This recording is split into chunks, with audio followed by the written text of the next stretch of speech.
merepresentasikan tugas ekonomi yaitu otoritas jasa keuangan.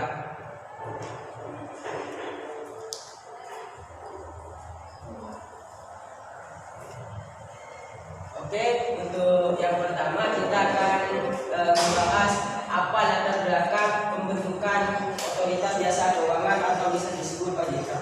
Otoritas jasa keuangan adalah lembaga negara yang dibentuk berdasarkan Undang-Undang Nomor 21 Tahun 2011 yang berfungsi menyelenggarakan sistem pengaturan dan pengawasan yang terintegrasi terhadap keseluruhan kegiatan di dalam sektor jasa keuangan, baik di sektor perbankan, pasar modal, dan sektor jasa keuangan non-bank seperti asuransi, dana pensiun, lembaga pembiayaan, dan lembaga jasa keuangan lainnya. Secara lebih lengkap, OJK adalah lembaga independen dan bebas dari campur tangan pihak lain yang mempunyai fungsi, tugas, dan wewenang pengaturan, pengawasan, pemeriksaan, dan penyidikan sebagaimana dimaksud dalam Undang-Undang Nomor 21 tersebut. Tugas pengawasan industri keuangan non-bank dan pasar modal secara resmi beralih dari Kementerian Keuangan dan Bank MK ke OJK pada 31 Desember 2012. Sedangkan pengawasan di sektor perbankan beralih ke OJK pada 31 Desember 2013 dan lembaga keuangan mikro pada 2015. Oke, yang selanjutnya akan dibacakan oleh Akidul Umar. Oke, di sini saya akan membacakan apa tujuan pembentukan OJK. Pasal 40 nomor 21 tahun 2011 tentang OJK menyebutkan bahwa OJK dibentuk dengan tujuan agar keseluruhan kegiatan di dalam sektor jasa keuangan terselenggara secara teratur, adil, transparan, akuntabel, dan mampu mewujudkan sistem keuangan yang tumbuh secara berkelanjutan dan stabil, serta mampu melindungi kepentingan konsumen maupun masyarakat. Dalam pembentukan OJK, maka lembaga ini diharapkan dapat mendukung kepentingan sektor jasa keuangan secara menyeluruh sehingga meningkatkan daya saing perekonomian. Selain itu, OJK harus mampu menjaga kepentingan nasional antara lain meliputi sumber daya manusia, pengelolaan, pengendalian, dan kepemilikan di sektor jasa keuangan dengan tetap mempertimbangkan aspek positif globalisasi. OJK dibentuk dan dilandasi dengan prinsip-prinsip tata kelola yang baik yang meliputi independensi, akuntabilitas, pertanggungjawaban, transparansi, dan kewajaran.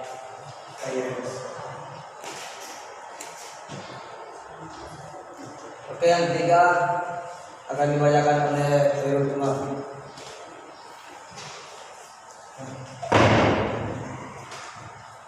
Oke, di sini saya akan menjelaskan apa visi dan misi OJK. Visi OJK adalah menjadi lembaga pengawas industri jasa keuangan yang terpercaya, melindungi kepentingan konsumen dan masyarakat, dan mampu mewujudkan industri jasa keuangan menjadi pilar perekonomian nasional yang berdaya saing global serta dapat menentukan kesejahteraan umum. Misi OJK adalah 1. Mewujudkan terselenggaraannya seluruh kegiatan di dalam sektor jasa keuangan secara teratur, adil, transparan, dan akuntabel. 2. Mewujudkan sistem keuangan yang tumbuh secara berkelanjutan dan stabil, serta 3. Melindungi kepentingan konsumen dan masyarakat. Yang keempat, apa fungsi, tugas, dan wewenang OJK? OJK berfungsi menyelenggarakan sistem pengaturan dan pengawasan yang terintegrasi terhadap keseluruhan kegiatan di dalam sektor jasa keuangan. Sementara berdasarkan pasal 6 dari Undang-Undang Nomor 21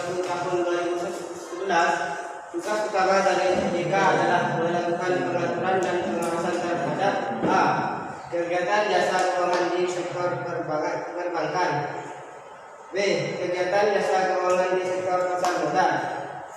C. Kegiatan jasa keuangan di sektor perasuransian, dana pensiun, lembaga pembiayaan, dan lembaga jasa keuangan lainnya. Adapun wewenang yang dimiliki OJK adalah sebagai berikut. A. Terkait khusus pengawasan dan pengaturan lembaga jasa keuangan bank yang meliputi 1. Perizinan untuk mendirikan bank, pembuatan kantor bank, anggaran dasar, rencana kerja, kepemilikan, kepengurusan dan sumber daya manusia, merger, konsolidasi dan akuisisi bank serta pencabutan izin usaha bank. 2. Kegiatan usaha bank antara lain sumber dana, penyediaan dana, produksi, hibridasi, dan aktivitas di bidang jasa. 3. Pengaturan dan pengawasan mengenai kesehatan bank yang meliputi likuiditas, rentabilitas, probabilitas, kualitas aset, rasio kedudukan modal, minuman, batas maksimum pemberian kredit, rasio pinjaman terhadap setoran dan pencatatan bank. Laporan bank yang terkait dengan kesehatan dan kinerja bank, sistem informasi debitur pengujian kredit atau yang disebut kredit testing dan standar akuntansi bank. Yang keempat, pengaturan dan pengawasan mengenai aspek kehati-hatian bank meliputi manajemen risiko, tata kelola bank, prinsip pengendalian nasabah dan anti pencurian bank, dan pencegahan pembiayaan terorisme dan kejahatan perbankan serta pemeriksaan bank.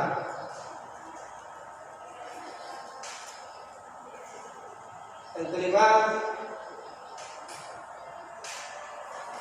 B. Terkait peraturan lembaga jasa keuangan bank dan undang-undang bank meliputi 1. Menetapkan peraturan dan keputusan OJK. 2. Menetapkan peraturan mengenai pengawasan di sektor jasa keuangan.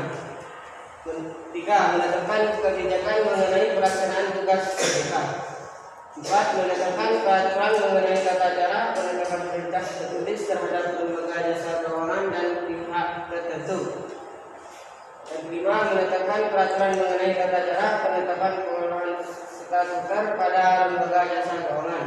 Yang keenam, menetapkan struktur organisasi dan infrastruktur serta memelihara dan menatausahakan kekayaan dan kewajiban. Yang ketujuh, menetapkan peraturan mengenai tata cara pengenaan sanksi sesuai dengan ketentuan peraturan perundang-undang di sektor jasa keuangan. Selanjutnya saya akan saudara Pun.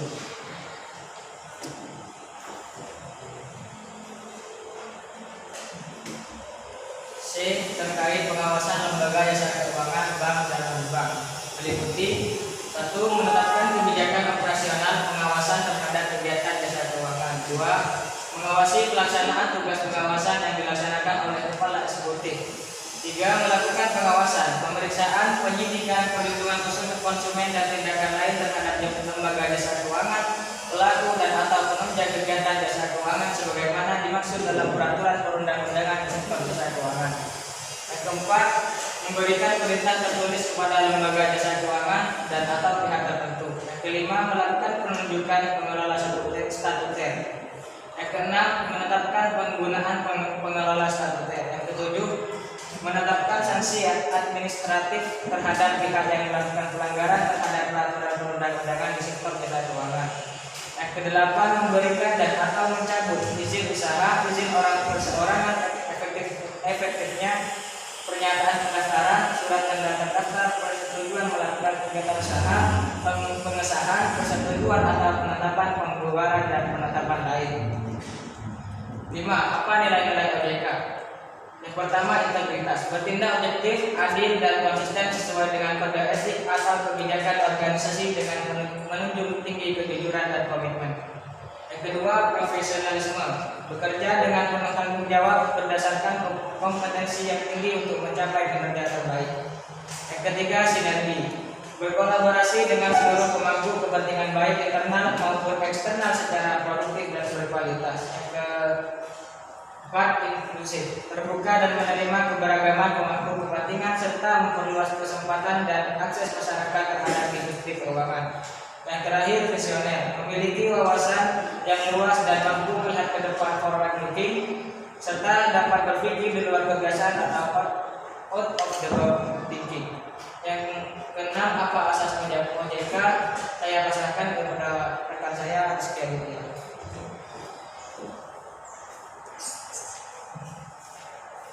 Oke, yang keenam adalah asas OJK. Dalam menjalankan tugas dan wewenangnya, otoritas jasa keuangan melandasan asas-asas sebagai berikut. Yang pertama, asas independensi, yakni independen dalam pengambilan keputusan dan pelaksanaan fungsi, tugas dan wewenang OJK dengan tetap sesuai peraturan perundang-undangan yang berlaku. Kedua, asas kepastian hukum, yakni asas dalam negara hukum yang mengutamakan landasan peraturan perundang-undangan dan keadilan dalam setiap kebijakan penyelenggaraan otoritas jasa keuangan. Yang ketiga, asas kepentingan umum, yakni asas yang membela dan melindungi kepentingan konsumen dan masyarakat serta menentukan kesejahteraan umum.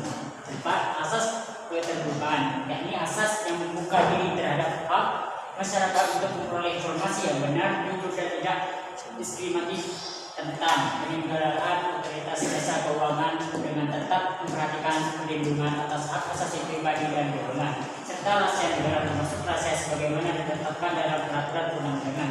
Yang kelima, asas profesionalitas, yakni asas yang mengutamakan keahlian dalam pelaksanaan tugas dan wewenang otoritas jasa keuangan dan dengan tetap berlandasan pada kode etik dan ketentuan peraturan perundang-undangan.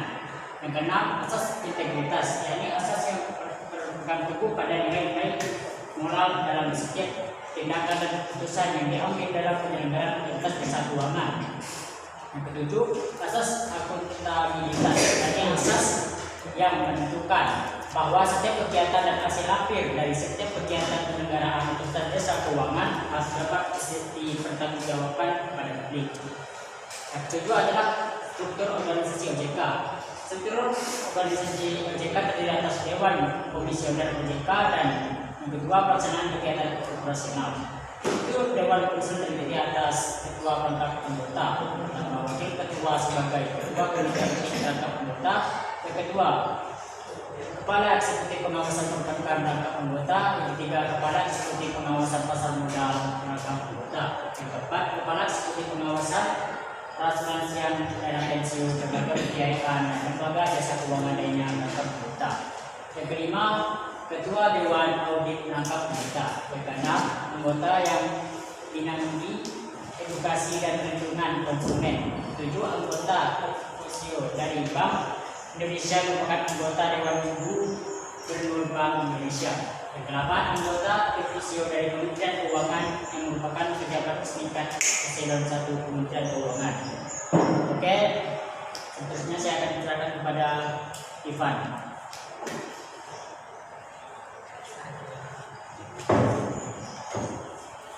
Oke, yang selanjutnya adalah pelaksanaan kegiatan operasional. Melaksanakan kegiatan operasional terdiri atas satu, Dewan Komisioner memimpin bidang manajemen strategi 1. 2. Wakil Ketua Dewan Komisioner memimpin bidang manajemen strategi 2. 3. Kepala Eksekutif Pengawas Perbankan memimpin bidang pengawasan sektor perbankan. 4. Kepala Eksekutif Pengawas Pasar Modal memimpin bidang pengawasan sektor pasar modal. 5. Kepala Eksekutif Pengawas para asuransian, dana pensiun, lembaga pembiayaan dan lembaga jasa keuangan lainnya memimpin bidang pengawasan sektor IKEB. Ketua Dewan Audit memimpin bidang audit internal dan manajemen risiko. Dan 6. Anggota Dewan Komisioner bidang edukasi dan perlindungan konsumen memimpin bidang edukasi dan perlindungan konsumen. Oke, untuk yang selanjutnya saya serahkan kepada Hakim Umum.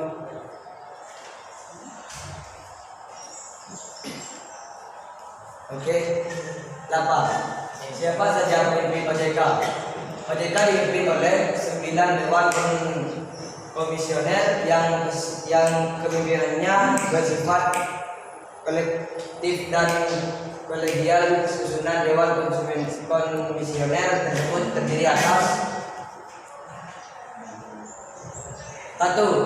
Seorang ketua, 2. Seorang wakil ketua, 3. Seorang kepala eksekutif pengawasan bank. 4. Seorang kepala eksekutif pengawasan pasar modal. 5. Seorang kepala eksekutif pengawasan industri keuangan bank. 6. Seorang ketua dewan audit. 7. Seorang anggota yang membidangi edukasi dan perlindungan konsumen. 8. Seorang ex officio dari Bank Indonesia. 9. Seorang ex officio dari Kementerian Keuangan. Jabatan yang ada di OJK yaitu untuk membentuk tugasnya Dewan Komisioner, mengangkat pejabatan struktur maupun fungsional, antara lain Deputi Komisioner, Direktur dan pejabatan bawahnya.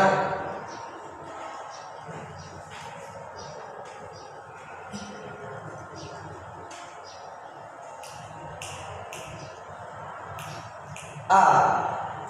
Dibentuk komisioner manajemen strategi 1. B. Dibentuk komisioner manajemen strategi 2A. C. Dibentuk komisioner manajemen strategi 2B.